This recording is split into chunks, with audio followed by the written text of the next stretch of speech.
निवळी तलावात बुडून 19 वर्षीय युवकाचा मृत्यू। जिंतूर तालुक्यातील निवळी तलावात बुडून 19 वर्षीय युवकाचा मृत्यू झाल्याची घटना दिनांक 19 एप्रिल शनिवार रोजी घडली।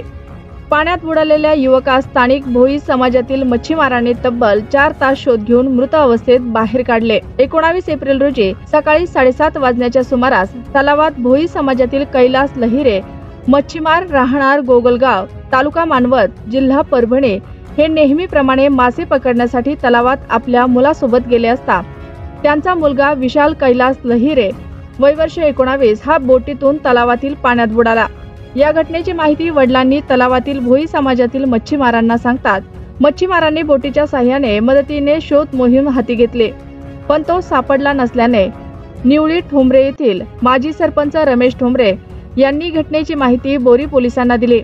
माहिती मिळताच बीड जामदार सिद्धार्थ कोकाटे, पोलीस नाईक अनिल शिंदे हे घटनास्थळी दाखल झाले।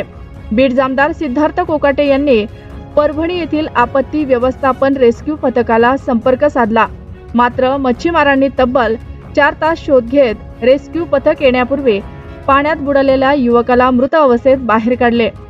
बोरी पोलिसांनी घटनास्थळाचा पंचनामा करून विशाल लहिरे यांच्या मृतदेहाचा शवविच्छेदन करण्यासाठी बोरी येथील ग्रामीण रुग्णालयात दाखल केले। Doctor BK. पवार यांनी मृतदेहाचे शवविच्छेदन करून मृतदेह नातेवाईकांच्या ताब्यात दिला। या घटनेची बोरी पोलिसात नोंद करण्यात आली आहे। विशाल कैलास लहिरे, गोगलगाव तालुका मानवत जिल्हा परभणी हे निवळी धरणामध्ये मत्स्य व्यवसाय करीत असताना सकाळी 7 किंवा 7:30च्या दरम्यान पाण्यात बुडून त्यांचा मृत्यू झाला। वय वर्ष 19। वडील पण मत्स्य व्यवसाय करीत होते व समाज बांधव पण व मच्छीमार पाण्यामध्ये होते। त्यावेळेस वडिलांनी मागं वळून पाहिलं तर विशाल पाण्यात पडल्याचं आढळून आलं। त्यांनी सर्व मच्छीमारांना सांगितलं की विशाल नावावर दिसत नाही, तुम्ही बघा, विशाल खाली पाण्यात पडल्यासारखं असं मला वाटतंय। त्यावेळी सर्व मच्छीमार एकोप्याने जवळ आले आणि त्यांनी पाहिलं। समोर मग पाहिल्याच्या नंतर पुन्हा त्यांना बाहेर काढलं। बाहेर काढल्याच्या नंतर पोलीस यंत्रणा आली आणि मग त्यांनी पंचनामा केला आणि PM साठी बोरी या ठिकाणी नेण्यात आली।